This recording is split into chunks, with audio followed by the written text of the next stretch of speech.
जय माता दी। नवरात्रि के 6वें दिन की कथा।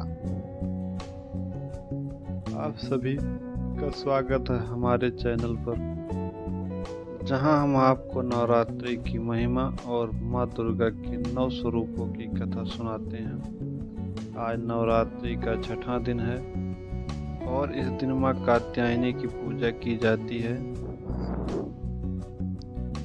माँ कात्यायनी का स्वरूप बहुत ही दिव्य और अद्भुत है। तो आइए जानते हैं माँ कात्यायनी की पौराणिक कथा। माँ कात्यायनी माँ दुर्गा के 6ठे स्वरूप के रूप में पूजी जाती हैं। इनका जन्म महर्षि कात्यायन की कठोर तपस्या के फलस्वरूप हुआ था, इसीलिए इन्हें कात्यायनी कहा जाता है। माँ कात्यायनी का स्वरूप अति दिव्य है। वह 4 भुजाओं वाली हैं, जिनमें से 2 हाथों में शस्त्र होता है और 2 हाथों में वह आशीर्वाद देती हैं। उनका वाहन सिंह जो शक्ति और साहस का प्रतीक है। पौराणिक कथा। बहुत समय पहले ब्रह्मांड में संतुलन बनाए रखने के लिए देवता और असुर अपनी अपनी शक्तियों से संघर्ष कर रहे थे। असुरों से सबसे शक्तिशाली था महिषासुर, जो एक भयंकर भैंसे का रूप धारण कर सकता था। वह न केवल अत्याचारी था, बल्कि उसने अपने तप से ब्रह्मा जी को प्रसन्न करके यह वरदान प्राप्त कर लिया था कि उसे कोई भी देवता या पुरुष नहीं मार सकता, केवल एक स्त्री ही उसका वध कर सकती है। इस वरदान के कारण महिषासुर निरंकुश हो गया। उसने स्वर्ग पर आक्रमण कर दिया और सभी देवताओं को वहां से निकाल दिया। इंद्र, वरुण, अग्नि, वायु और अन्य सभी देवता महिषासुर के भय से भाग खड़े हुए। महर्षि कात्यायन की तपस्या और देवी का जन्म। उधर पृथ्वी पर एक महान ऋषि महर्षि कात्यायन रहते थे। वे माँ भगवती के परम भक्त थे और हमेशा उनकी पूजा अर्चना किया करते थे।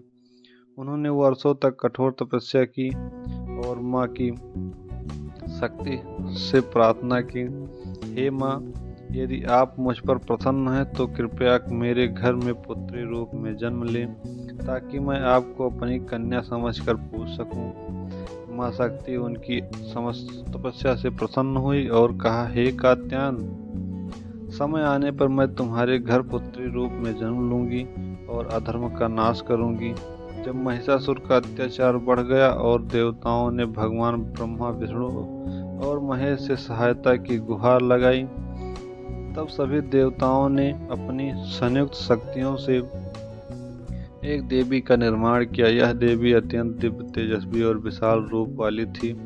चूंकि इनका जन्म महर्षि कात्यायन के आश्रम में हुआ था और उन्होंने सबसे पहले उनकी पूजा की थी, इसीलिए वह कात्यायनी कहलाई। माँ कात्यायनी और महिषासुर का युद्ध। जब महिषासुर को यह पता चला कि एक देवी ने जन्म लिया है तो उनका अंत कर सकती हैं, तो उसने उन्हें संदेश भेजा, हे देवी, मैं तीनों लोकों का राजा हूँ, यदि तुम चाहो तो मेरी रानी बन सकती हो।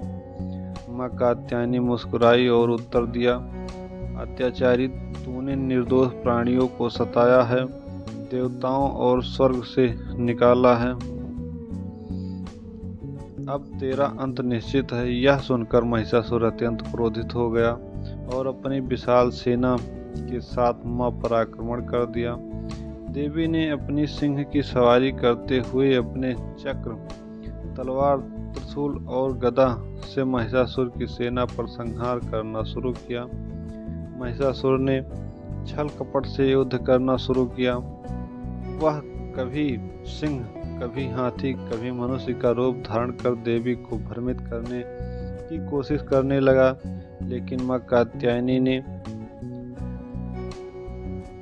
अपनी दिव्य दृष्टि से उनकी हर चाल को पहचान लिया। अंत में जब महिषासुर ने भैंसे का रूप धारण किया और पूरे बल से देवी पर आक्रमण किया, तब माँ ने अपने त्रिशूल से उसका हृदय वध कर दिया। महिषासुर मर्दिनी की जय जयकार। महिषासुर का अंत होते ही देवताओं में हर्ष छा गया। स्वर्ग फिर से देवताओं को प्राप्त हो गया। सभी देवताओं ने माँ कात्यायनी की स्तुति और आरती गाई। माँ कात्यायनी की पूजा विधि और महत्व। माँ कात्यायनी की पूजा करने से जीवन में साहस, बल और सफलता प्राप्त होती है। कुंवारी कन्याओं के लिए विशेष रूप से इनकी पूजा का महत्व बताया गया है।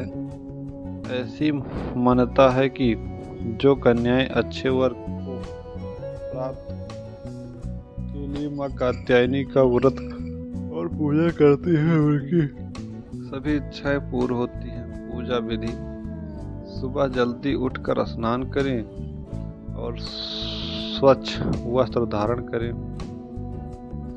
माँ कात्यायनी की प्रतिमा या चित्र को पूजन स्थल पर रखें। पीले फूल, गुड़ और शहद चढ़ाएं, क्योंकि माँ को ये सब प्रिय है। दुर्गा सप्तशती का पाठ करें और माँ कात्यायनी के मंत्र का जाप करें। ओम देवी कात्यायनी नमः। घी का दीपक जलाएं और माँ की आरती करें। अंत में सभी को प्रसाद वितरित करें। निष्कर्ष और विदाई संदेश: माँ कात्यायनी शक्ति, भक्ति और विजय का प्रतीक है। इनकी उपासना से हमें अपने जीवन की सभी कठिनाइयों से लड़ने की शक्ति मिलती है। इस नवरात्रि माँ कात्यायनी की कृपा से आपका जीवन सुखमय और सफल हो। अगर आपको यह कथा अच्छी लगी हो तो वीडियो को लाइक करें, शेयर करें और हमारे चैनल को सब्सक्राइब करें, ताकि हम आपको और भी अद्भुत धार्मिक कथाएं सुनाते रहें। जय माता दी।